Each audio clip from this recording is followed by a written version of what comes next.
22 सितंबर 2025 के सभी कुटुंबा विधानसभा के भावी प्रत्याशियों की ओर से मीडिया के हमारे बंधु दूर दूर से आए हुए हैं। नवरात्रि के अवसर पर हार्दिक अभिनंदन, आपका स्वागत है। मैं नरेंद्र कुमार राम, ग्राम हनिया का रहने वाला कुटुंबा विधानसभा से भावी उम्मीदवार हूं और मैं कहना चाहता हूं कि जो जन स्वराज पार्टी का गठन 2 अक्टूबर 2024 में जो हुआ है, तब से बिहार में बदलाव के दिशा में हम आगे बढ़ रहे हैं। अच्छा सर, अभी सवाल है हमारा कि प्रशांत किशोर जी ने जल्दी में जी सम्राट चौधरी, पैकेट में डाल अशोक चौधरी, दिलीप जायसवाल, संजय जायसवाल पर बहुत गंभीर आरोप लगाए। इस पे क्या कहिए, क्या प्रतिक्रिया? जो आरोप प्रशांत जी ने लगाया है वो उसमें 100% सच्चाई है। हमारे जो बिहार सरकार में बैठे हुए हैं अशोक चौधरी, जिन्होंने भूमि घोटाला में उनका नाम आ रहा है, हमारे जो डॉक्टर संजय जायसवाल जी हैं, सबके कारनामे उजागर करने में हमारे प्रशांत जी को महती हासिल है। सबको देख रहे हैं कि जो सरकार में बैठे हुए हैं ये लोग सपोत लोग बैठे हुए हैं, ये जनता का शोषण कर रहे हैं। अशोक चौधरी जो नीतीश कुमार के करीबी माने जाते हैं, शुरू से करीबी जाते हैं, SC/ST सीट से जीतते हैं, लेकिन आज तक अनुसूचित जाति, दलित, महादलितों के लिए उन्होंने कुछ नहीं किया, सिर्फ अपना हड़पने का काम किया है। और हमारे जो प्रशांत किशोर जी हैं, हमारे जो सूत्रधार हैं, इन्होंने उसको जब उजागर किया तो उन लोगों में छटपटी लगा हुआ है। मैं कहना चाहता हूं कि आने वाला समय में जब जन स्वराज की सरकार बनेगी 2025 में, तो ये सब सफ़ेद लोग, ये लोग जो घूम घूम के जो कह रहे हैं कि हमने अच्छा काम किया है, प्रशांत जी उसको उजागर करेंगे और आने वाला समय में बिहार की जनता उसको देख करके उन लोगों को दंड देने का काम करेगी। मैं कुटुंबा विधानसभा के जो वर्तमान विधायक हैं राजेश राम, उनके कारनामे के बारे में मैं आप लोगों को कहना चाहता हूं कि 10 वर्षों से वो विधायक हैं उस क्षेत्र के, लेकिन आज भी स्थिति इतनी जर्जर स्थिति में विधानसभा कुटुंबा है कि एक भी कल कारखाने नहीं लगाए गए हैं। आज रोड और नली और गली की व्यवस्था भी बहुत ख़राब है। मैं कहना चाहता हूं कि हमारा जो धार्मिक स्थान है गजरा धाम, वहाँ मुंगिया पंचायत में और खजूरी पांडू पंचायत में, टंडवा में, ये देखने लायक है, कहीं भी रोड का नज़र नहीं आ रहा है। उन्होंने विकास के नाम पर उन्होंने केवल लूट मचाया है। बाकी राजेश राम को इस बार 2025 के चुनाव में जन स्वराज की पार्टी की उनको सबक सिखा कर रहेगी। इसलिए मैं कहना चाहता हूं कि आने वाला समय में कुटुंबा विधानसभा के जनता उनको नकारने जा रही है और संकल्प लिया है वहां के जनता ने कि जन स्वराज पार्टी के हम विजय बना करके और बिहार सरकार को जो है जन स्वराज की सरकार बना के काम करेंगे। और राजेश राम को कहते हैं कि बहुत विकास किए हैं अपना क्षेत्र में। कोई विकास नहीं हुआ है। आप जाके देखिए, आपको कठरी से जब आपको माली जाना होगा, वैसी स्थिति में रोड में कहीं नज़र नहीं आएगा। आप जब और संडा से जब निकलिएगा बालूगंज के रोड में, वहाँ भी रोड की स्थिति जर्जर स्थिति में पड़ा हुआ है। इसलिए मैं कहना चाहता हूँ कि विकास नाम का कोई उनके पास एजेंडा नहीं है, कोई विकास का काम उन्होंने नहीं किया है। मतलब बदलाव अभी कन्फर्म है? बिल्कुल बदलाव कन्फर्म है। जन स्वराज पार्टी की सरकार बनेगी और कुटुंबा विधानसभा में जन स्वराज के उम्मीदवार अपना परचम लहराएगा और यहाँ की जनता ने मन बना लिया है कि बदलाव होके रहेगा। और हमारे रणनीतिकार प्रशांत किशोर जी ने जो ठाना है, उनका जो मैनिफेस्टो है, जो उनकी विचारधारा है, उनकी जो नीति है, उस नीति पर हम लोग पूरे क्षेत्र में घूम करके बताने का काम किया है जनता को। और जनता जो है सो उसको समझ करके आने वाला 2025 के चुनाव में राजेश राम को यहाँ हटाने का काम करेगी और नया बिहार बनाने में जन सुराज अपना परचम लहराएगी। जन प्रभावित प्रत्याशी हैं, आपको क्षेत्र में क्या समस्या नजर आ रहा है कि जो आप जन सुराज को ज्वाइन किए हैं? सबसे पहले तो मैं आप लोगों को नवरात्रा की बधाई देता हूँ और जितना भी हमारे मीडिया भाई हैं सभी को आप लोगों को जो हम लोगों को संयुक्त प्रेस कॉन्फ्रेंस किए गए इसके लिए बहुत बहुत धन्यवाद। सब पूछा जाए, क्या पूछेंगे आप नई पार्टी है प्रशांत किशोर की जन सुराज, और देखा जाए तो महागठबंधन और एनडीए का कोर वोटर माना जाता है। देखा जाता है बिहार में घूम फिर राजनीति जातिवाद पे जाता है, लेकिन आप लोग 243 में लड़ रहे हैं चुनाव। लगता है कि आपके पक्ष में जनता जिस तरह से उमड़ रही है, वोट प्रशांत किशोर के वोटों में तब्दील होगी? बिल्कुल होगी जी। जो कुटुम्बा विधानसभा से हम लोग जितना भी संभावित प्रत्याशी हैं, वहाँ से इस बार आपको पूरे बिहार में अगर कहीं भी अगर पहला अगर जीत होगा तो कुटुम्बा विधानसभा में जीत होगी जनसुराज में। अब ऐसा क्यों भरोसा और लग रहा है, ऐसा क्यों? इसलिए कि हम लोग जितने भी भावी प्रत्याशी हैं, जितने भी हमारे संगठन के लोग हैं, गांव-गांव घर-घर जाके जो प्रशांत जी का नीति है, जो पार्टी का मैनिफेस्टो है, हम लोग बताने का काम कर रहे हैं कि जो हमारे पार्टी का जो 5 मैनिफेस्टो है कि सबसे पहले मैं जो बाहर जाते हैं उनको रोकने का काम करूँगा, घर में रोजगार दूंगा, बच्चों को 1 से लेकर 15 तक के जो भी गरीब हो, दलित हो, चाहे जो भी वर्ग आते हो, उनको शिक्षा फ्री में दी जाएगी। और जो भी हमारे माता बहन हैं जो 60 साल हो गया, जो वृद्ध हैं या दिव्यांग हैं, उन लोगों को 2000 रुपये पेंशन देने का काम करेगी। आपका क्षेत्र में विकास क्या हुआ है? राजेश जी तो कहते हैं बहुत ज़्यादा विकास किए हुए हैं। सब जीरो है विकास के नाम पर, आप वहाँ जाके देख सकते हैं। देश बिल्कुल देख सकते, 10 साल में तो कभी तो घूमो नहीं किए हैं आज तक। देश की दूसरी पार्टी है विपक्ष की भारत में जी, और उनको बड़ी दी गई है, प्रदेश अध्यक्ष बना दिया गया है। आप उनका काम नहीं बोलता है, जनता इस बार उनको जवानी जब करके भेज देगी। बहुत बड़ी बात आप बोल रहे हैं। बहुत बड़ी बात, हम ठीक बोल रहे हैं। जनता जमानत जब्त करा के भेज देगी। और उन लोग जन सुराज को समझते हैं कि मैंने कहते हैं कि वोट कटवा है, हम ऐसे वैसे हैं, तो आपके चैनल से माध्यम से उनको मैं जवाब देना चाहता हूँ कि दरिया तेरी खैर नहीं, बूंदों ने बगावत कर ली है, ना समझो नादान बुज़दिल इनको, लहरों ने बगावत कर ली है, रे तलवार तुझे झुकना होगा, गर्दन ने बगावत कर ली। धन्यवाद। आप संभावित प्रत्याशी हैं, क्या बोलिएगा? मैं व्यास राम जन स्वराज पार्टी के 222 कुटुम्बा विधानसभा का संभावित प्रत्याशी हूँ। और आप सब मीडिया पत्रकार भाई बंधु को मुखाबित होने के लिए बहुत बहुत धन्यवाद, आभार। और शारदीय नवरात्र की आप सभी को शुभकामना, सभी देशवासियों को शुभकामनाएं। जैसे कुटुम्बा विधानसभा क्षेत्र में आप लोग भ्रमण कर रहे हैं, जनसंपर्क कर रहे हैं, क्या रिस्पॉन्स है पब्लिक का, जनता का क्या मूड है? सर, कुटुम्बा विधानसभा की जनता सभी जाति धर्म से ऊपर उठकर इस बार परिवर्तन करना चाहती है। जो हमारे क्षेत्र में कुटुम्बा विधानसभा में 2 बार से विधायक रहे राजेश राम जी, किसी भी जाति धर्म सर्व समाज में किसी को सुख दुख, किसी को आंसू पोंछने का काम नहीं किया। इसलिए वहाँ के पूजनीय जनता इस बार वहाँ परिवर्तन करना चाहती है और जन स्वराज पार्टी के उम्मीदवार को जिताना चाहती है।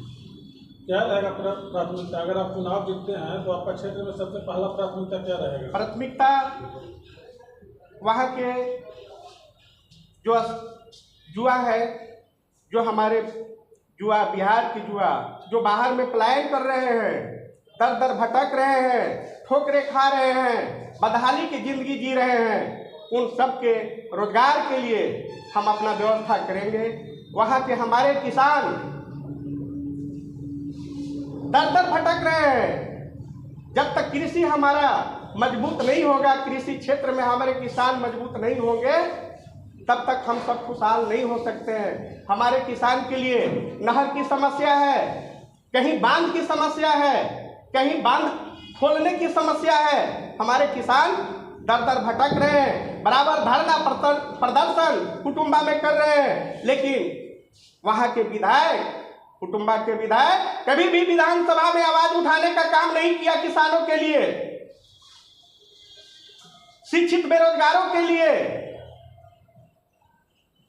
तो वहाँ के जनता, सारी जनता, वहाँ के पूजनीय भोली भाली जनता इस बार उब चुकी है। और इस बार कुटुंबा विधानसभा के पूजनीय जनता जाति धर्म से ऊपर उठकर अपना बच्चों को देखकर, अपने बच्चों के लिए, उनके विश्व स्तरीय शिक्षा के लिए, उनके रोजगार के लिए और भविष्य के लिए इस बार वोट करेगी और जन स्वराज पार्टी की वहाँ पूर्ण भारी से भारी बहुमत से जीत होगी।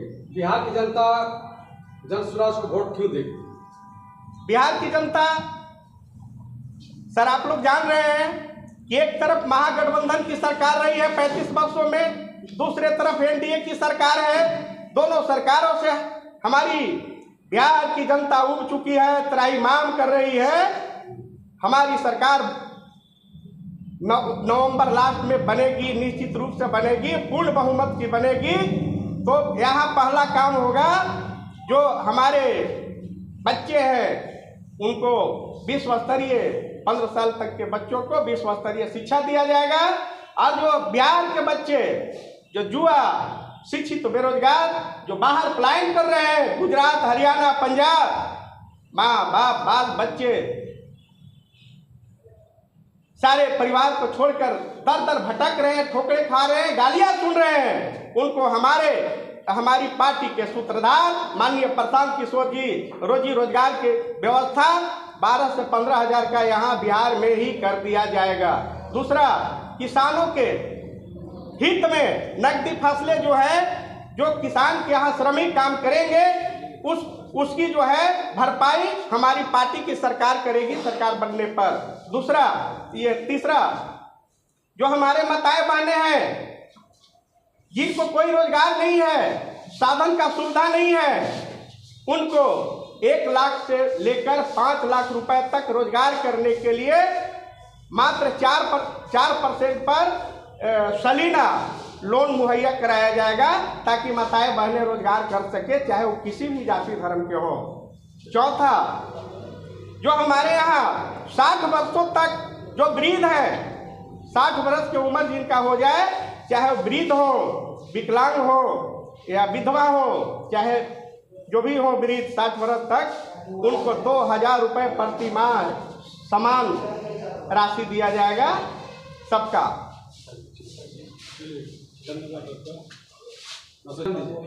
कार्यकर्ता सम्मेलन में क्या स्थिति है? देखें ना, लड़ाई झगड़ा हो रहा है। यहाँ आप लोग 7 प्रत्याशी हैं कुटुंबा विधानसभा में, क्या स्थिति है? मनमुटाव है? इस संयुक्त प्रेस वार्ता का उद्देश्य क्या रहा? मीडिया के पदाधिकारीगण, साथियों, किसी भी दल में प्रत्याशी होते ही हैं। एक प्रत्याशी किसी भी दल में नहीं है, सभी दल में ग्रुप है और सभी प्रत्याशी हैं और टिकट किसी एक ही को मिलता है। यानी इससे मतभेद नहीं होना चाहिए, होता भी नहीं है, क्योंकि हर लोग पार्टी के सिपाही हैं और पार्टी जिसको तय करके टिकट देगा उसके साथ सभी प्रत्याशी लग करके उसको जिताने का काम करेगा। यही मूल मकसद है हम लोगों को। जन स्वराज जीतेगा। बाकी ये जो सरकार है, चाहे एनडीए की सरकार हो, यूपीए की सरकार हो, इसकी सारी लूट को जनता देख चुका है। नया त्रिकोणीय अवस्था में आपको जन स्वराज है, इसकी जीत अब की गारंटी है। क्या रहेगा? आपकी पार्टी जीतती है तो आप क्षेत्र में क्या प्राथमिकता देंगे? पार्टी जीतेगा तो सबसे पहले किसानों की समस्या हल करेगा, युवा का पलायन बंद करेगा, शिक्षा और रोजगार की गारंटी करेगा तथा आर्थिक सामाजिक राजनीतिक बदलाव करेगा। यही मुख्य रूप से बात है। अगर आप चुनाव जीतते हैं तो युवाओं के लिए क्या रहेगा? सबसे पहले नमस्कार आप सभी को और नवरात्रि की आप लोगों को शुभकामनाएं। मेरा नाम सुबोध पासवान है और मैं जन स्वराज का भावी प्रत्याशी में से एक हूँ। मैं खुद एक इंजीनियर हूँ, सॉफ्टवेयर इंजीनियर हूँ और एक एंटरप्रेन्योर भी हूँ, जो मेरा अपना सॉफ्टवेयर कंपनी अपना चलता है मेरा। तो आपका सवाल जो है, मैं युवाओं के लिए क्या करूँगा, ये मेरे लिए प्राइमरी फोकस है कि जितने भी युवा हों, सबसे पहले लोग कहते हैं जॉब नहीं लगी, ठीक है, जॉब नहीं लगी, लेकिन उसके पीछे लोगों को स्किल बहुत ज़रूरी है जो है। तो मेरा पहला फोकस होगा कि लोगों को स्किल ट्रेनिंग के लिए जितना भी पार्टनरशिप किया जा सकता है वो करके उन लोगों तक पहुंचाया जाए, और साथ ही साथ जो भी कंपनीज़ है, बड़े बड़े जॉब फेयर्स लगाया जाए। जैसे मेरा अपना भी एक्सपीरियंस है कि मैं खुद एक इंजीनियर हूँ, मैंने काम करा है कंपनीज़ के साथ काफ़ी सारे। तो उन लोगों को बिहार बुला करके, बहुत सारा ऐसा काम है कि लोग घर बैठे कर सकते हैं इंटरनेट के माध्यम से, मोबाइल के माध्यम से, तो सिखा करके उनको ट्रेनिंग दे करके, जो हमारा पार्टी का भी लक्ष्य है कि 10 से 15 हज़ार की नौकरी है, घर बैठे वो कर पाए। तो ये बहुत ही आसान तरीके से, ना तो बहुत बड़ी फैक्ट्री लगाने की ज़रूरत है, बस सरस्वती का उपयोग करके हम लोग कर सकते हैं, लोगों को शिक्षा और सही डायरेक्शन दे करके। युवाओं के लिए क्या संदेश रहेगा? संदेश युवाओं के लिए संदेश ये है कि वो जो हमारे युवा जनता है वो जन स्वराज को सपोर्ट कर रहे हैं, ये चीज़ आप लोग भी देख रहे होंगे। जितना ऊर्जा युवा लेकर जन स्वराज को लेकर के है, तो वो बदलाव चाहती है। और वो बदलाव क्यों चाहती है? क्योंकि वो लोग परेशान हो गए हैं लोगों की जुमलेबाजी से, चाहे वो भाजपा गठबंधन हो, चाहे वो कांग्रेस गठबंधन हो। तो अब युवाओं जो है वो जानते हैं उनके साथ अभी तक चीटिंग हुआ है, लोगों ने चीटिंग करा है, और हमारी पार्टी बहुत बड़ा वादा नहीं, लेकिन जो वादा कर रही है उनके लिए योग्य, और जो चीज़ किया जा सकता है सारी प्लानिंग के साथ है। बस हम लोग हवाबाजी में नहीं बोल रहे, जो भी चीज़ें हम लोग बोल रहे हैं प्लानिंग के साथ बोल रहे हैं। सब चीज़ें प्रशांत किशोर जी ने या प्रत्याशी जो हैं वो लोग भी जो बोल रहे हैं उस पर काम करके उसको कैसे किया जाए, उस माध्यम से हम लोग काम। अच्छा, जैसे प्रशांत किशोर जी ने आरोप लगाया कि पेट्रोल चोर संजय जायसवाल, दिलीप जायसवाल हो, अशोक चौधरी के बारे में उन्होंने एक्सपोज किया 200 करोड़ का, बिल्कुल, और सम्राट चौधरी को बोल दिया 7वें फेल। नहीं, ये तो आप लोग ये बिल्कुल मैं आपको इसको जवाब देना। सम्राट चौधरी जी, हम लोग भाजपा कांग्रेस गठबंधन पर भी आएंगे, लेकिन सबसे पहले हम लोग भाजपा गठबंधन की बात करते हैं, क्योंकि सम्राट चौधरी डिप्टी सीएम है वो।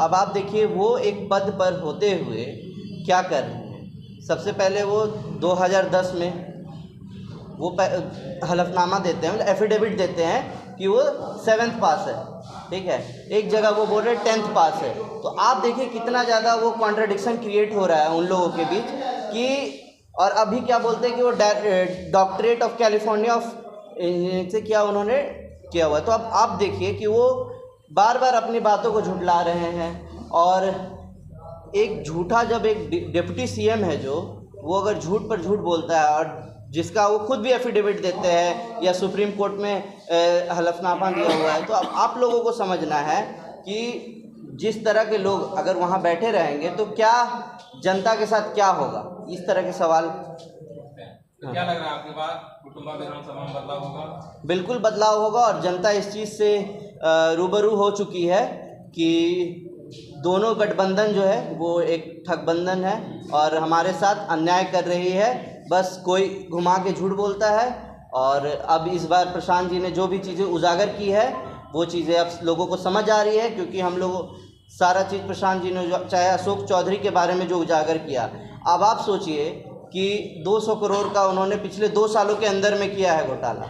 अब आप सोचिए जो ज़मीन उनके पीए का, आप देखिएगा पीए के नाम दत्त साहब, जो जिनका नाम आप बता, तो 35 लाख का ज़मीन 10 लाख में लिखते हैं, जब नोटिस आता है तो वापस 25 लाख देते। तो आप माइंडसेट समझिए सबसे पहले कि क्या हो रहा है। तो जब जो लोग बैठे हुए हैं पद पर, उनका सोच ही गलत है और वो जो कर रहे हैं वो साफ उजागर हो रहा है। तो बिहार का जनता का पैसा कहाँ जा रहा है ये आप लोगों को समझ में आ रहा है। और इसी चीज़ पर हम लोग बिहार बदलने के लिए हम लोग सही सोच के साथ, सही विचार के साथ आए हैं। जय बिहार, जय बिहार, जय बिहार, जय जय बिहार, जय बिहार, जय जय बिहार।